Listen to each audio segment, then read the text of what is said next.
Hello and welcome to the Innovative Mindset Podcast. I'm your host, Izolda Trachtenberg. On the show, I interview peak performing innovators in the creative, social impact, and earth conservation spaces. I also bring you ideas and techniques that you can grab and use to set goals, create, and unlock your potential for changing yourself and the world. And now let's get to the show.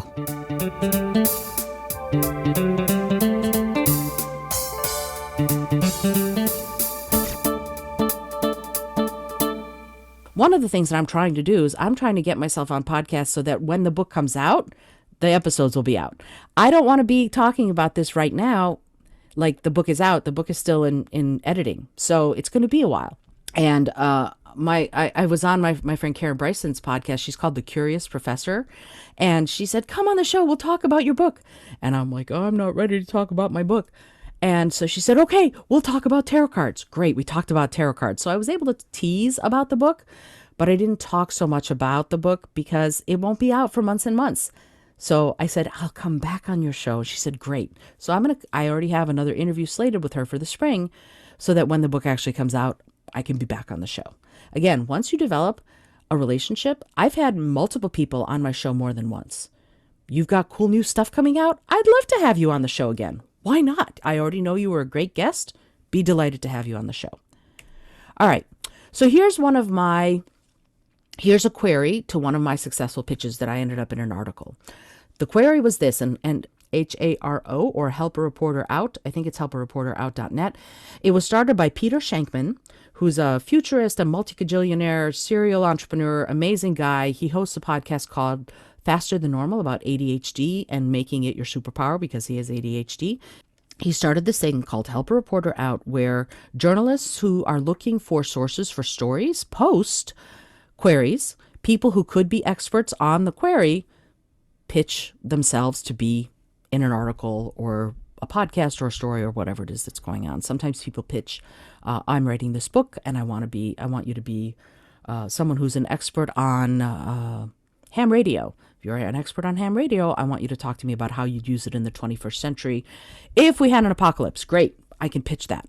So HARO is all about that. You can do lots of different subject matters, and you can choose which ones come to you via email every day or every week, whatever.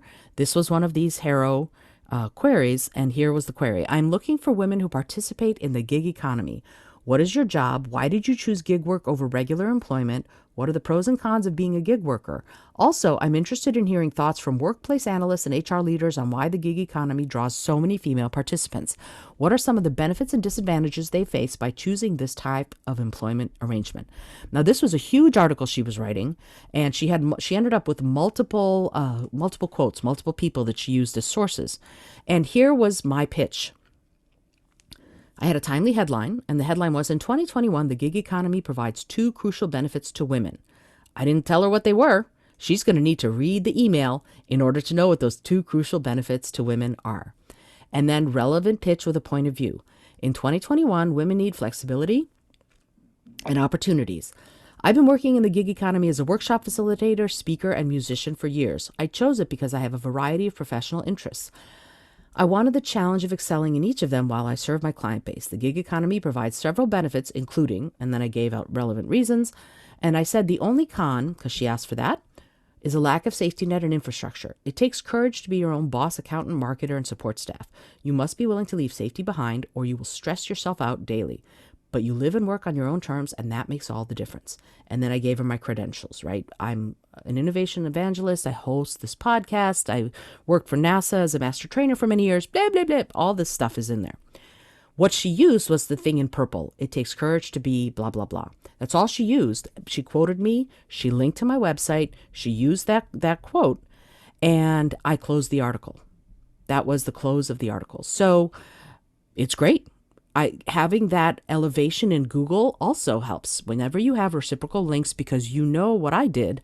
As soon as I found out from her that article is that article released, I went to my own links page and went, hey, I was just in this great article, and I linked back to it. Reciprocal links on Google will raise you in the search engine rankings, so you come up like on page 1 instead of on page 26 of 48, right? So So as soon as you get any kind of press, if you're on a podcast, link back, make sure those reciprocal links are working so that, again, you keep building that audience.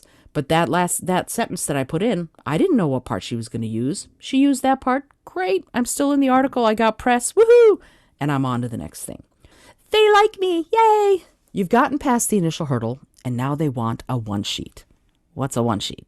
Let's talk about that. This is the cover for The Mindful Creative, a creative's guide to unleashing your inner innovative genius by me. And for a nonfiction work, everything that you talk about in your one sheet should relate to the book or other work you're promoting. And everything that you do on a PDF one sheet, all the information, all the questions, everything should relate back to the book that you're promoting or other work. And most one sheets nowadays are PDFs. So when you create the PDF, you make everything downloadable with active links. Be as frictionless as possible when you're creating your one sheet so that the person who is looking at the one sheet can go, oh, I need to see their website. Boom, and I get to it. Oh, I need to see their social. Boom, and it's right there. Because they're going to check you out. They're going to want to know who you are based on the information you provide. So for this nonfiction work, this is what my one sheet is. The elements of a one sheet are name, title, contact info, bio, social media, credentials and specs, possible episode headlines. Again, it's your message. Give them the possible headlines. That way, if they're looking to see how you would relate to their audience, A, you give them the possible headlines, and B, they don't have to do the work of coming up with the headline. It's a mutually beneficial experience then. Suggested questions with takeaways. Important. For a one sheet, again, remember how I said give them the 4 questions that you would want to be asked? Well, also give them what should the audience take away from you answering that question? Any publications you've been in, any clients, anything like that. For me, if you look at my one sheet, I have that bio, and it's about 100 words. I have all my social media channels, and you can see that they're all active links, right? At the very top, you can also see I have my email, which is active, my website, which is active, and my headshot and logo. This little logo, if you are going to be putting me on anything and I can get you to put my logo, by gum, I want my logo on your stuff. I want people recognizing who I am. I want people to see that little light bulb with the eye and go, that must be Izolda, right? As much as possible, have anything that you do be easily identifiable as you. And my headshot is also, if you need my headshot, I don't want you to have to hunt for it as a podcast host. I don't want you to wonder, do you have it? It's in my one sheet. Just go boom, and it gets you to my headshot. Everything is there, so they don't have to worry about it. The easier and the more frictionless you make your relationship with the host, the more they're going to want to have you on their show, and the more they will be willing to recommend you to other shows. And that, once you start doing podcasts, I got to tell you, it's a lot of fun. That's one of the ways to do it. Again, referrals are queen.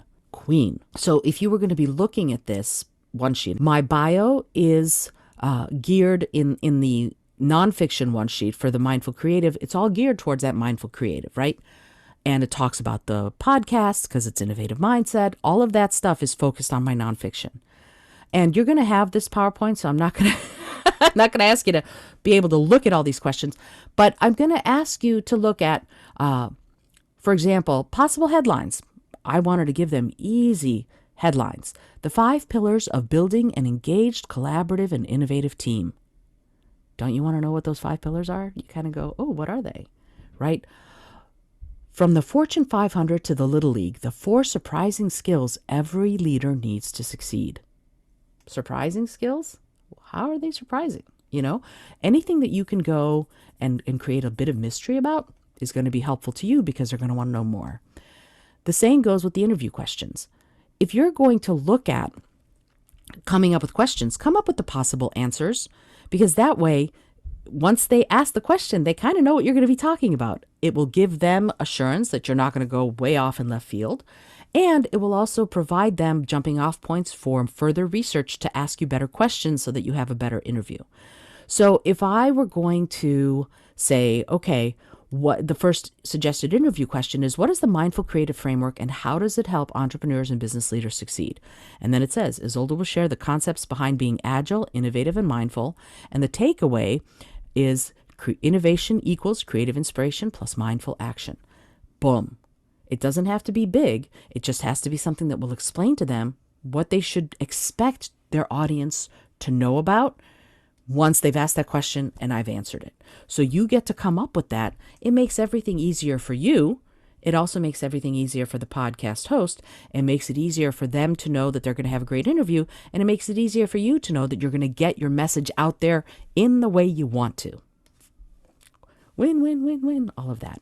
Oh, and the formatting is, by the way, how you want it to look. It's kind of like a resume. Mine is a little bit more, flashy with the different colors, whatever. I'm always creative in that way. So I always want to give that little flavor. The one sheet is once you've gotten past the, I want to have more information place, that's when you send, they will usually ask you for a one sheet. You don't ever send the one sheet to begin with. Once they see your pitch and they go, ooh, I'd love to know more. Then you go, I have a one sheet that I'd be delighted to send you. Here it is. I want one sheets when I want them from people who are not big. The people who are big, they usually have them and they'll send them. I don't ask for them from my really high profile guests. I do my own research, right? If I'm having a Tom Peters, who is the biggest business bookseller in the history of leadership books ever, I have had him on my show twice. I'm never going to ask him for a one sheet. I would never go to him. First of all, I almost never deal with him. I deal with Shelly, his assistant. And Shelly provided for me, but I would never dream of going, Tom, how about you get me a one sheet, right? So if it's a really high profile guest, no, I will not ask them for a one sheet. Generally, though, they provide it anyway. They'll like, here's the one sheet or here's the website. I have a digital one sheet on my website, so I have the PDF, but I also have a digital one sheet. Somebody says, can you send me a one sheet? I go, here's the PDF, and also here's the webpage with all the active links.